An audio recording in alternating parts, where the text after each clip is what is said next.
Sheriff Jake Morrison had been counting the days until retirement for the last 5 years. At 62, his weathered hands showed the scars of 30 years in law enforcement, and his gray beard couldn't hide the lines that came from too many sleepless nights chasing criminals through the backwoods of Pine County. The day he turned in his badge, Jake felt like a weight had been lifted from his shoulders. His small cabin sat on 20 acres of pristine mountain land, far enough from town to avoid the noise but close enough to drive in for supplies. The nearest neighbor was old Mrs. Henderson, a widow who lived a mile down the dirt road.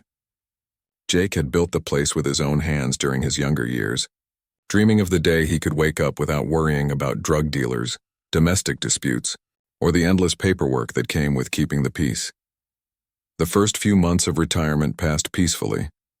Jake spent his mornings fishing in the creek that ran behind his property, his afternoons working in the garden, and his evenings reading on the front porch while watching deer graze in the meadow.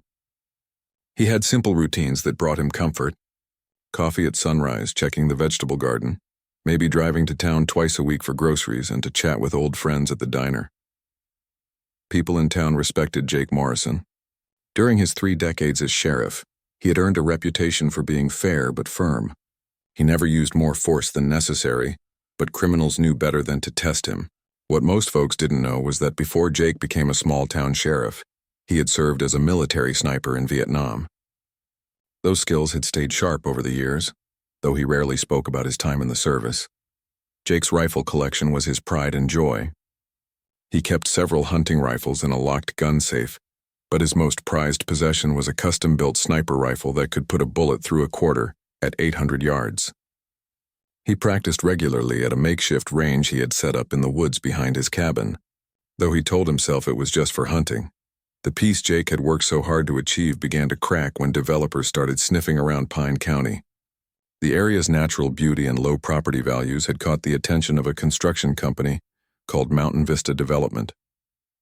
They began buying up large parcels of land, promising to bring jobs and prosperity to the economically struggling region. At first, Jake didn't pay much attention to the rumors about Mountain Vista. He figured progress was inevitable, and as long as they left him alone, he could live with some changes in the area. But as weeks passed, he noticed things that made him uncomfortable. Surveyors appeared on properties without warning. Longtime residents received unexpected visits from well-dressed men who made aggressive offers to buy their land. Mrs. Henderson was the first person Jake knew personally who was approached by Mountain Vista representatives. She called him one evening, her voice shaking with worry. 2 men in expensive suits had shown up at her door, claiming they represented the development company. They made an offer for her property that was far below market value and gave her just 1 week to decide. "They weren't very nice about it, Jake," she said over the phone. "When I told them I needed time to think, one of them said I should be careful about waiting too long. He said property values might go down if I didn't cooperate with their development plans." Jake drove over to check on Mrs. Henderson the next morning. She showed him the business cards the men had left behind. The company name was legitimate, but something about the whole situation felt wrong to Jake's experienced lawman instincts. He had dealt with enough intimidation tactics over the years to recognize them when he saw them. "You don't have to make any decisions right now," Jake told her as they sat in her kitchen. "If anyone comes back and makes you feel uncomfortable, you call me immediately." Over the following weeks, Jake heard similar stories from other residents. The Mountain Vista representatives were becoming more aggressive in their tactics. They were targeting elderly landowners and people who might be vulnerable to pressure. Some residents reported having their mail tampered with or their phone lines mysteriously going dead after refusing to sell. Jake decided to do some investigating on his own. He drove to the county courthouse and spent an afternoon looking through property records. What he found disturbed him. Mountain Vista had been quietly acquiring land all around his area, creating a patchwork of ownership that would allow them to control access to large sections of the mountain region. The more Jake learned, the more concerned he became. This wasn't just about development. Mountain Vista was using intimidation and possibly illegal tactics to force people off their land. The local sheriff's department was either unable or unwilling to investigate.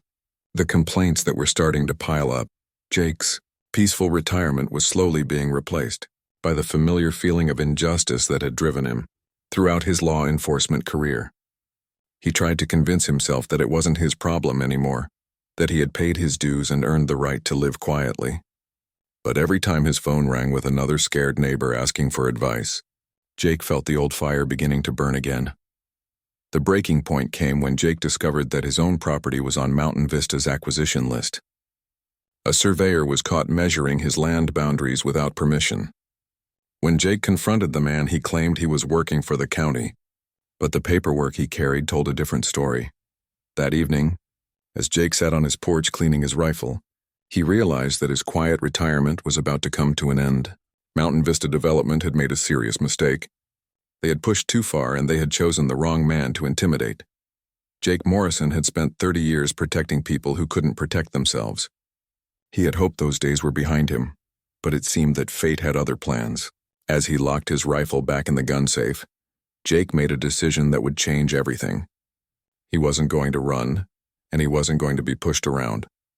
The war for Pine County was about to begin, and Mountain Vista had just awakened a sleeping giant. Jake Morrison woke up to the sound of diesel engines rumbling outside his cabin. It was barely dawn, and the morning mist still clung to the mountainside. He grabbed his coffee mug and stepped onto the front porch, squinting through the gray light at 3 black SUVs parked at the end of his driveway. 6 men climbed out of the vehicles, all wearing identical dark suits despite the rough mountain terrain. Jake recognized the type immediately from his years in law enforcement. These weren't local boys. They moved with the careful coordination of professionals, spreading out in a loose formation as they approached his cabin. The man in the lead was tall and thin, with perfectly styled hair and expensive sunglasses despite the early hour and overcast sky. His smile was as cold as the mountain air as he called out a greeting. "Mr. Morrison, I'm Richard Sterling, representing Mountain Vista Development. I hope we're not disturbing you too early." Jake took a slow sip of his coffee and stayed on the porch. "You are disturbing me. This is private property and you're trespassing." Sterling's smile never wavered. "We're here to discuss a business opportunity that could be very beneficial for you. May we come up and talk?" "No, you may not. Say what you came to say from right there, then get off my land." The other 5 men shifted positions slightly, and Jake noticed that 2 of them had moved to flank his property line. These weren't just business representatives. They were trying to establish tactical positions, probably without even realizing that Jake could read their movements like a book. Sterling pulled out a thick envelope from his jacket. "We're prepared to make you a very generous offer for your property, Mr. Morrison. More than generous, actually. $1.2 million for 20 acres that the county assesses at less than half that amount." Jake set his coffee mug down on the porch railing. "Not interested. I think you should hear the full proposal before making such a hasty decision. Mountain Vista has big plans for this region. We're going to bring jobs, tourism, and prosperity to Pine County.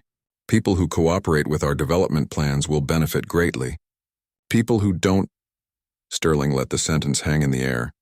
"People who don't what exactly?" Jake's voice carried the authority of 3 decades in law enforcement. Sterling's smile finally faded. "People who don't cooperate often find that their quality of life deteriorates. Property values drop. Services become unreliable. Accidents happen." Jake stepped down from the porch, moving slowly but deliberately toward the group of men. He stopped about 10 feet away, close enough to see their faces clearly but far enough to maintain tactical advantage if things went bad. "Let me make something clear, Sterling. I'm not some scared old widow you can intimidate. I spent 30 years as sheriff of this county, and I know exactly what you're trying to do here. You're using threats and intimidation to force people off their land. That's a crime, in case you forgot. The current sheriff seems to have a different perspective on our business practices," Sterling replied smoothly. Jake felt a cold anger building in his chest. The current sheriff was Tom Bradley, a man Jake had trained and recommended for the job when he retired. If Bradley was being pressured or bought off by Mountain Vista, the situation was worse than Jake had imagined. "Here's my perspective," Jake said, his voice deadly calm. "You have 30 seconds to get in those fancy trucks and drive off my property. If you ever come back without an invitation, I'll consider it a hostile act and respond accordingly." One of Sterling's men, a thick-built guy with gang tattoos showing above his collar, took a step forward. "You threatening us, old man?" Jake turned his attention to the thug, and his eyes went cold in a way that made several of the men unconsciously step back. Son, I've put down better men than you before breakfast. Don't test me. Sterling held up a hand to stop his man from advancing further. There's no need for unpleasantness, Mr. Morrison. We're just businessmen trying to make honest deals. Honest businessmen don't travel in packs or make threats. They don't intimidate widows or tamper with people's mail, and they sure as hell don't trespass on private property at dawn. Jake's voice carried across the clearing like a warning bell. Sterling reached into his jacket again, this time pulling out a legal document. Perhaps you should know that we've already filed preliminary paperwork with the county for eminent domain proceedings on your property. The county has agreed that this land would serve the greater good if developed properly. Jake felt his blood pressure spike, but his voice remained steady. Eminent domain requires just compensation and proper legal process. It also requires legitimate public use, not private profit for out-of-state developers. The law can be interpreted in many ways. Mr. Morrison, especially when local officials understand the benefits of cooperation. Sterling folded the document and put it back in his jacket. We're offering you a way to walk away from this situation with a substantial profit. I'd hate to see you lose everything fighting a battle you can't win. Jake had heard enough. He whistled sharply and his old German shepherd, Rex, came bounding around the corner of the cabin. The dog was 12 years old, but still had the intimidating presence of his younger days when he worked with Jake in law enforcement. Rex took position at Jake's side, his lips pulling back slightly to show teeth as he sized up the strangers on his territory. My dog doesn't like trespassers, Jake said, and neither do I. You've got 15 seconds before I let him off the leash. Sterling raised both hands in a gesture of surrender, but his eyes never left Jake's face. This is unfortunate, Mr. Morrison. We had hoped to handle this situation professionally. Professional would have been making an appointment and coming alone with a legitimate offer, Jake replied. What you did here was send a message. Consider this my response. The men began backing toward their vehicles, but Sterling wasn't quite finished. You should know that we've had this conversation with all of your neighbors. Most of them have been much more reasonable than you're being. That's between you and them. But if I hear that you've threatened or intimidated anyone else in this area, you'll have a bigger problem than just one stubborn old sheriff. Sterling climbed into the lead SUV, but rolled down his window before driving away. Think carefully about our offer, Mr. Morrison. It won't remain on the table forever. And remember, accidents happen to people who stand in the way of progress. Jake watched the three vehicles disappear down the mountain road, then walked back to the porch to retrieve his coffee. His hands were steady, but his mind was racing. Mountain Vista had just escalated the situation far beyond simple real estate transactions. They had made direct threats, claimed to have corrupted local officials, and implied that violence was an option. Rex whined softly and pressed against Jake's leg, sensing his master's tension. I know. Boy, Jake said, scratching the dog's ears. Looks like retirement is over. Jake went inside and opened his gun safe. He pulled out his sniper rifle and began the familiar routine of cleaning and checking the weapon. 30 years of law enforcement had taught him to recognize when a situation was about to turn dangerous. Mountain Vista Development had just made their second mistake. Their first mistake had been coming to Pine County. Their second mistake was threatening Jake Morrison on his own land. As Jake worked on his rifle, he was already planning his next move. If Mountain Vista wanted to play games, he would show them what a real professional looked like. Jake Morrison spent the rest of the day after Sterling's visit doing what he did best, investigating. Years of police work had taught him that information was the most powerful weapon in any conflict. If Mountain Vista Development wanted to play hardball, he needed to know exactly who he was dealing with and what resources they had at their disposal. His first stop was the Pine County Courthouse, where he had friends in the clerk's office who remembered when Jake had helped their families during various crises over the years. Martha Hendricks had worked in the records department for 25 years and owed Jake a favor from when he had tracked down her runaway teenage daughter a decade earlier. Jake Morrison, as I live and breathe, Martha said when he walked through her office door. Retirement treating you well? It was until this morning, Jake replied, settling into the chair across from her desk. Martha, I need to ask you about some property transactions.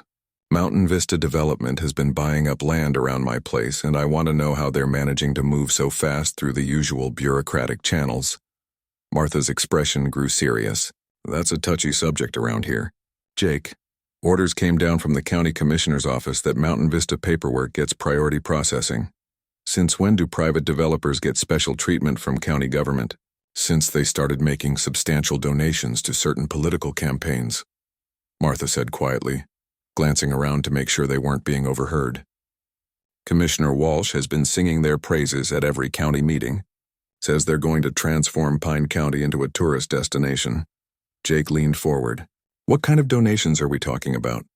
Martha pulled out a file folder she had apparently prepared before his arrival. Walsh's re-election campaign received $50,000 from Mountain Vista last month. Mayor Johnson got $25,000. Even Sheriff Bradley got a new patrol car donated by the company. The information hit Jake like a punch to the gut. Tom Bradley had been his deputy for 8 years before Jake recommended him for the sheriff's position. If Bradley was compromised, it meant Jake couldn't count on official law enforcement for help. There's more, Martha continued. Mountain Vista has been pushing through zoning changes and environmental impact waivers that normally take months to approve. They're getting them processed in days. Jake studied the documents Martha showed him. The pattern was clear. Mountain Vista had systematically corrupted the local political system to smooth their path to acquiring land. They weren't just using intimidation tactics on individual property owners. They had bought themselves a fast track through every legal obstacle. Martha, I need you to make copies of anything related to Mountain Vista's dealings with the county. Can you do that without getting yourself in trouble? I'll be careful, she promised. But Jake, you should know that people are scared. 3 families have sold their properties to Mountain Vista in the last month, and all of them left Pine County immediately afterward. Word is spreading that crossing the development company is bad for your health. Jake's next stop was the Pine County Sheriff's Department, where he intended to have a frank conversation with Tom Bradley. The building hadn't changed much since Jake's retirement 6 months earlier. The same dispatcher, Helen Martinez, was working the front desk. Sheriff Morrison. Helen's face lit up when she saw him. We've been missing you around here. Things aren't the same without your steady hand. I'm just Jake now, Helen. Is Tom available? Helen's expression became cautious. He's in his office, but he's been in meetings with some out-of-town visitors all week. I'll let him know you're here. Jake waited in the lobby for 15 minutes before Tom Bradley emerged from the back offices. Bradley was a good man in his early 40s, with a young family and political ambitions that Jake had always encouraged. But the man who greeted Jake looked uncomfortable and stressed. Jake, good to see you. What brings you by? Need to talk to you about Mountain Vista development. Can we use your office? Bradley hesitated, then led Jake down the familiar hallway to the sheriff's office that Jake had occupied for 3 decades. The room looked different, with Bradley's personal items replacing Jake's, but the basic setup was the same. I hear you've been getting some complaints about Mountain Vista's business practices, Jake said. Settling into the chair across from Bradley's desk, Bradley shifted uncomfortably. We've had a few calls, but nothing that rises to the level of criminal activity. They're aggressive salespeople, but that's not illegal. Tom, I trained you better than that. Intimidation, threats, and coercion are definitely illegal. What's really going on here? Bradley was quiet for a long moment, staring at his hands folded on the desk. Jake, things are complicated. Mountain Vista has brought a lot of positive attention to Pine County. The state government is watching how we handle this development project. My department could get additional funding if we maintain good relationships with legitimate businesses. Jake felt a deep disappointment settling in his chest. They bought you a patrol car, didn't they? The county needed the vehicle. Our budget is stretched thin, and when a company offers to help with essential equipment, Bradley's voice trailed off. Tom, listen to me carefully. I've been investigating Mountain Vista, and they're not what they claim to be. They're using systematic intimidation to force people off their land. That's not legitimate business, that's organized criminal activity. Bradley looked up sharply. Jake, I respect everything you've done for this county, but you're retired now. You don't have access to all the information I have. Mountain Vista has provided documentation showing their projects will bring jobs and tax revenue to the region. What documentation? Who verified it? The county commissioner's office handled the economic impact studies, Bradley said. But his voice lacked conviction. Jake realized that Bradley was either completely naive about what was happening, or had been compromised more thoroughly than Jake had feared. Either way, he couldn't count on help from the sheriff's department. That evening, Jake drove to Mrs. Henderson's house to check on her. He found her packing boxes in her living room, tears streaming down her face. They came back yesterday, she said when she saw Jake. 2 different men this time. They said their offer was being reduced because I had waited too long to accept it. They also said that my water well might have problems soon, and my electricity might become unreliable. Jake helped her sit down in her kitchen chair. Did they threaten you directly? Not exactly. They were very polite about it. But when I went to check my mailbox this morning, someone had put a dead crow inside it, and this afternoon my phone line went dead. Jake felt the familiar cold rage building in his chest. Mountain Vista was systematically terrorizing an elderly widow, and the local authorities were either unable or unwilling to stop them. Mrs. Henderson, do you have family you can stay with for a while? My sister lives in the next county over. I was thinking about visiting her anyway, she said quietly. That's a good idea. Pack what you need and go tonight. I'll keep an eye on your place. After helping Mrs. Henderson load her car and watching her drive safely away, Jake returned to his cabin and pulled out a topographical map of Pine County. He marked every property that Mountain Vista had acquired, and every location where residents had reported intimidation. The pattern that emerged was clear and strategic. Mountain Vista wasn't randomly buying land. They were systematically acquiring properties that would give them control over access routes, water rights, and key pieces of terrain that would be essential for a major development project. But Jake had noticed something else in the property records that Martha had copied for him. Mountain Vista's actual corporate structure was buried under layers of shell companies and out-of-state registrations. The money for their land acquisitions was coming from sources that were carefully hidden from public scrutiny. Jake made a decision that night that would change everything. He couldn't rely on local law enforcement or county government for help. He couldn't wait for state or federal authorities to investigate what was happening in Pine County. If Mountain Vista Development wanted to terrorize innocent people and corrupt local officials, they had chosen the wrong county to target. Jake Morrison was going to conduct his own investigation, and he was going to use every skill he had learned in 30 years of law enforcement and military service to stop them. The war for Pine County was escalating, and Jake was preparing to take it to the next level. Jake Morrison had always been a methodical man, and his approach to dealing with Mountain Vista Development followed the same careful patterns that had made him successful as a sheriff for 3 decades. He began with surveillance using skills he had learned in Vietnam and refined through years of police work. For 3 days, Jake watched the Mountain Vista operations from carefully chosen vantage points throughout Pine County. He used binoculars and his knowledge of the terrain to observe their activities without being detected. What he discovered confirmed his worst suspicions about the company's true nature. Mountain Vista wasn't just a development company. They were running a sophisticated intimidation operation that went far beyond simple aggressive sales tactics.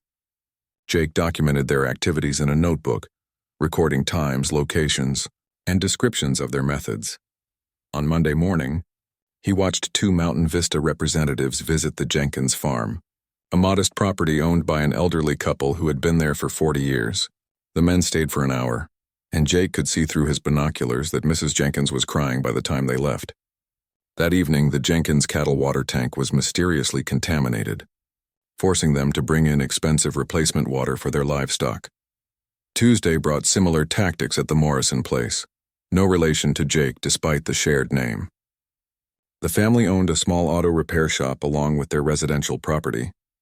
Mountain Vista representatives visited in the morning, and by afternoon, the shop's electrical service had been cut off due to what the power company claimed was an overdue bill that had never actually existed. Wednesday was when Jake witnessed something that made his blood boil. Mountain Vista thugs approached the Reeves family, who had a disabled teenage son requiring special medical equipment. When Mrs. Reeves refused to discuss selling their property, one of the men casually mentioned how terrible it would be if their home's electrical service became unreliable, potentially endangering medical equipment that required consistent power. Jake had seen enough. That evening, he made a decision that crossed a line he had never crossed before as a law enforcement officer. He was going to take direct action against Mountain Vista, using methods that went beyond the law he had spent his career upholding. His first target was the Mountain Vista temporary headquarters, a collection of mobile offices they had set up in a cleared area near the center of their land acquisition zone. Jake conducted reconnaissance on the facility for 2 days, learning the schedules and routines of the security guards and staff members. The compound consisted of 4 double-wide trailers arranged in a square, with a parking area for their fleet of black SUVs. Security was minimal during daylight hours, but they posted 2 guards during the night shift. Jake noticed that the guards were more interested in their smartphones than in actual security duties. On Friday night, Jake implemented his plan. He approached the compound from the wooded area to the north, moving silently through terrain he had known since childhood. His years of hunting and military training made him nearly invisible in the darkness. The guards were positioned at opposite ends of the compound, making it easy for Jake to avoid their casual patrols. He reached the main administrative trailer without being detected, and quickly picked the lock on the rear entrance, another skill left over from his police training. Inside the trailer, Jake found exactly what he was looking for. Mountain Vista's real business was laid out in files and documents scattered across desks and filing cabinets. They weren't primarily a development company at all. They were a front organization for a larger criminal enterprise that specialized in land acquisition through intimidation and corruption. Jake photographed dozens of documents using a small digital camera, including financial records showing payments to local officials, detailed psychological profiles of targeted property owners, and operational plans for escalating intimidation tactics. One file contained information that made Jake's stomach turn. Mountain Vista had researched every resident in their target area, identifying personal vulnerabilities that could be exploited to force property sales. The file on Jake himself was particularly thorough. They knew about his military service, his law enforcement career, and even personal details about his daily routines. A note in the margin indicated that Jake was considered a high-priority obstacle, requiring special attention. Most disturbing was a document outlining Mountain Vista's long-term plans for Pine County. They intended to acquire over 10,000 acres of mountain land for a project that had nothing to do with tourism or economic development. The land was being purchased for a private military training facility and weapons testing range, funded by clients whose identities were carefully hidden behind multiple layers of corporate secrecy. Jake was so absorbed in photographing the documents that he almost missed the sound of approaching footsteps outside the trailer. He quickly gathered the files he had been examining and moved toward the rear exit, but the door handle turned before he could reach it. Well, look what we have here," a familiar voice said as Richard Sterling stepped into the trailer, followed by 2 of his men, the famous Sheriff Morrison breaking and entering like a common criminal. Jake straightened to his full height, showing no signs of fear despite being outnumbered. "Actually, it's former Sheriff Morrison, and what I'm doing is investigating criminal activity in my county." Sterling laughed coldly. "Your county? You're retired, old man. You have no authority here and you're trespassing on private property." "This entire operation is criminal activity," Jake replied, holding up the camera containing the photographed documents. "Intimidation, bribery, corruption of public officials, and conspiracy to commit fraud. I've got enough evidence here to shut you down permanently." Sterling's expression hardened.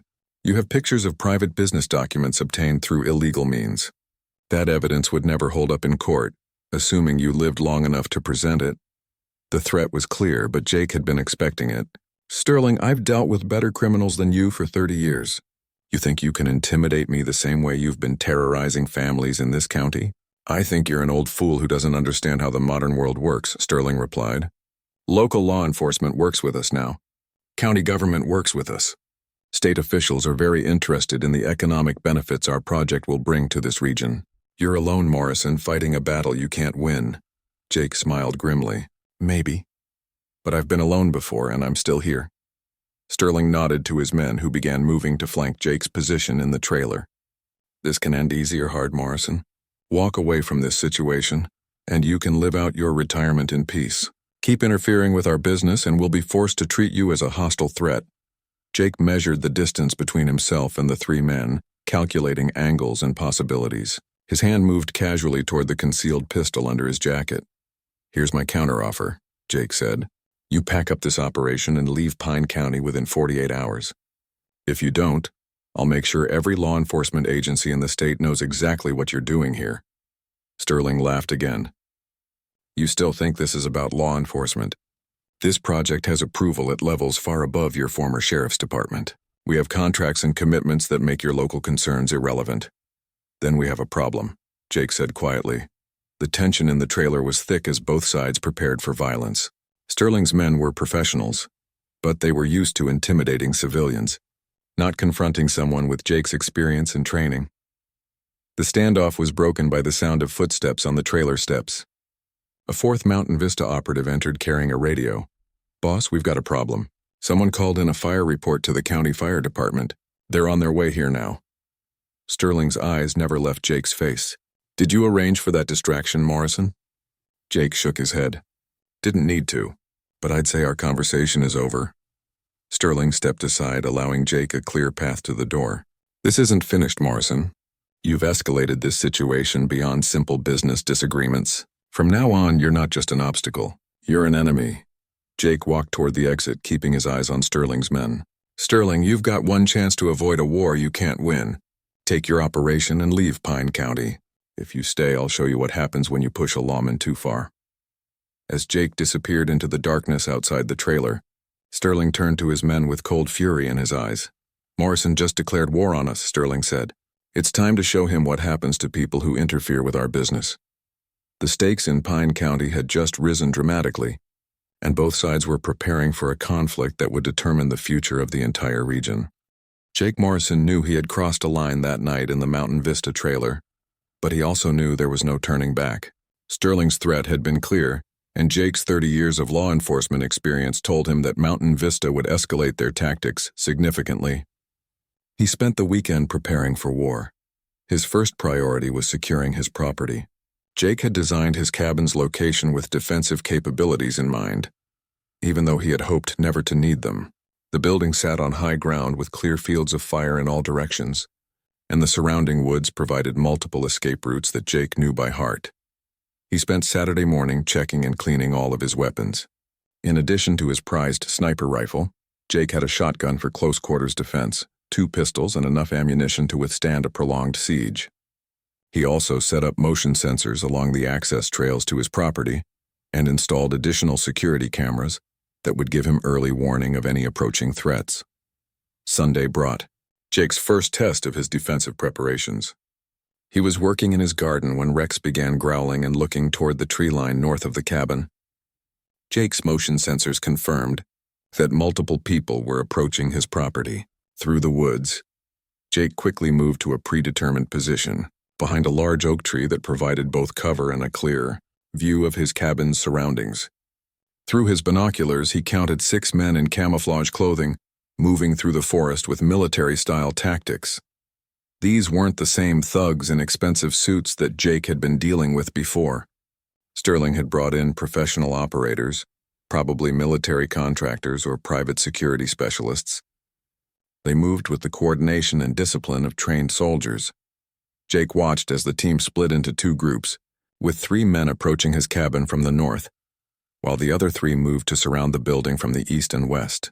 They were clearly planning a coordinated assault on the building, probably expecting to find Jake inside unprepared for their attack. What they didn't know was that Jake had been expecting them and had prepared accordingly.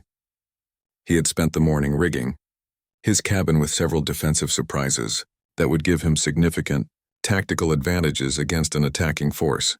When the assault team reached positions around Jake's cabin, they used hand signals to coordinate their approach.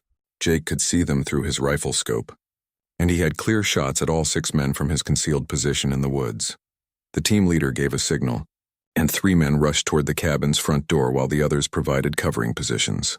As the first attacker reached the porch, Jake's booby trap activated. The explosion wasn't meant to kill but to disorient and disable. Jake had rigged a flashbang grenade under the porch steps, and when the first man's weight triggered the pressure plate, the device detonated with blinding light and deafening noise. The 3 attackers on the porch were temporarily stunned by the explosion, giving Jake the opening he needed. His first shot from the sniper rifle took down the team leader with a non-lethal hit to the shoulder that spun the man around and dropped him to the ground. His second shot shattered the radio antenna on one of the assault team's communication devices, cutting off their ability to call for backup or coordinate with Sterling's headquarters. The remaining attackers scrambled for cover, But they were in the open ground around Jake's cabin while he held the high ground in the forest with superior firepower and knowledge of the terrain. "This is Jake Morrison," he called out in a voice that carried clearly across the clearing. "You men are trespassing on private property and attacking a citizen's home. I suggest you collect your wounded friend and leave immediately, or the next shots won't be aimed at shoulders." Jake could see the remaining attackers conferring behind whatever cover they had found. They were professionals, but they hadn't expected to face organized resistance from a single defender who clearly knew what he was doing. After several tense minutes, one of the men called out, "We're leaving, Morrison, but this isn't over." Jake watched through his scope as the team carefully retrieved their wounded leader and retreated toward the tree line. He kept them under observation until they disappeared completely, then waited another hour before emerging from his defensive position. The attack on his cabin confirmed Jake's worst fears about Mountain Vista's willingness to use violence.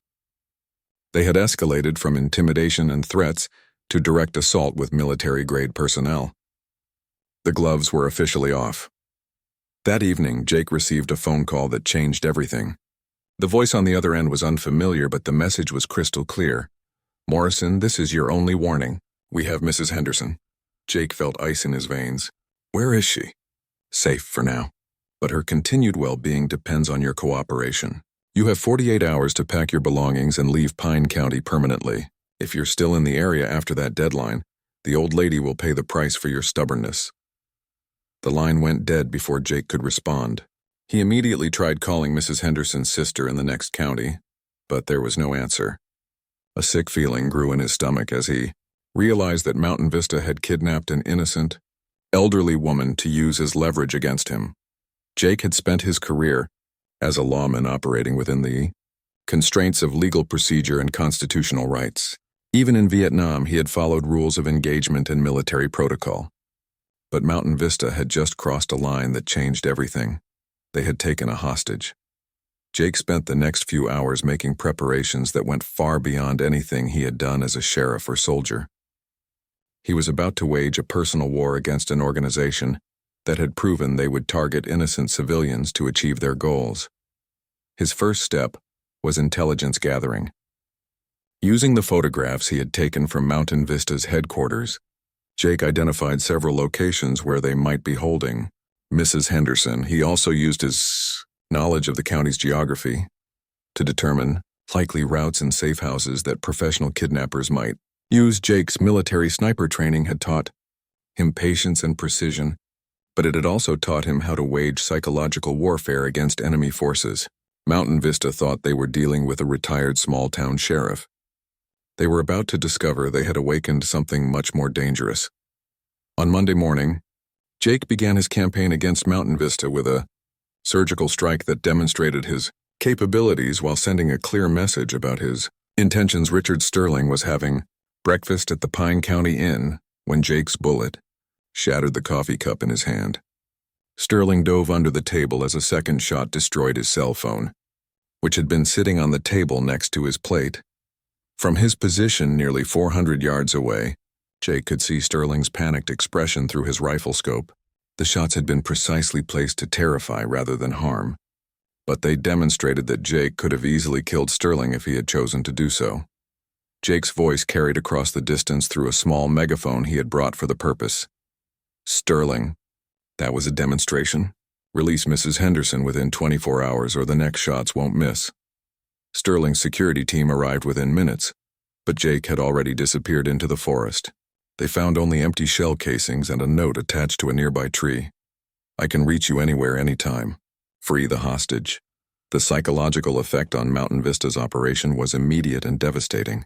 Sterling's men became nervous and jumpy, constantly looking over their shoulders. Several of the hired security personnel quit, rather than face an invisible sniper who had demonstrated the ability to strike at will. But Sterling's response was to escalate rather than negotiate. That afternoon, Jake received another phone call. "You want to play sniper games, Morrison? Fine, but every shot you fire means Mrs. Henderson suffers. We can make this very unpleasant for her." Jake's voice was deadly calm when he replied, "Sterling, you made your biggest mistake when you decided to target an innocent woman. I spent 30 years protecting people like Mrs. Henderson from animals like you. Now I don't have to worry about legal procedures or constitutional rights. If you hurt her, I'll hunt down every single person involved in this operation and eliminate them one by one. Big words from one man against an entire organization, Sterling sneered. One man with 30 years of law enforcement experience, military sniper training, and intimate knowledge of every inch of this county, Jake corrected. One man who has nothing left to lose and no rules to follow. You wanted a war, Sterling. Now you've got one. That night, Jake implemented the second phase of his campaign. Using his knowledge of Mountain Vista's personnel and locations, he began a series of precision strikes, designed to cripple their operation while demonstrating that nowhere was safe from his reach. He disabled their communication equipment with rifle shots from concealed positions. He punctured the tires on their entire vehicle fleet. He cut the power lines leading to their temporary headquarters, plunging their operation into darkness. Each strike was accompanied by a note with the same message: "Release Mrs. Henderson." By dawn on Tuesday, Mountain Vista's Pine County operation was in chaos. Their personnel were afraid to leave their fortified positions. Their equipment was systematically being destroyed, and they had no effective way to locate or counter their invisible adversary. But Jake knew that his psychological warfare campaign was just the beginning. Sterling had proven that Mountain Vista was willing to kidnap and threaten innocent civilians to achieve their goals. They had declared war on the people of Pine County, and Jake Morrison was going to finish what they had started. The retired lawman had become something much more dangerous than Sterling had ever imagined. Jake had become a one-man army with the skills, knowledge, and determination to take down an entire criminal organization. And he was just getting started. Pine County was safe again, and Jake Morrison had proven that retirement didn't mean the end of his commitment to protecting the people and places he cared about. Sometimes even a peaceful man has to fight for the right to live in peace. The mountains of Pine County kept their secrets, but Jake Morrison's war with Mountain Vista would be remembered as the time when one man's courage and skill had been enough to defeat an entire criminal organization. Justice had been served, and the retired lawman could finally rest easy, knowing that his community was safe from those who would prey on the innocent.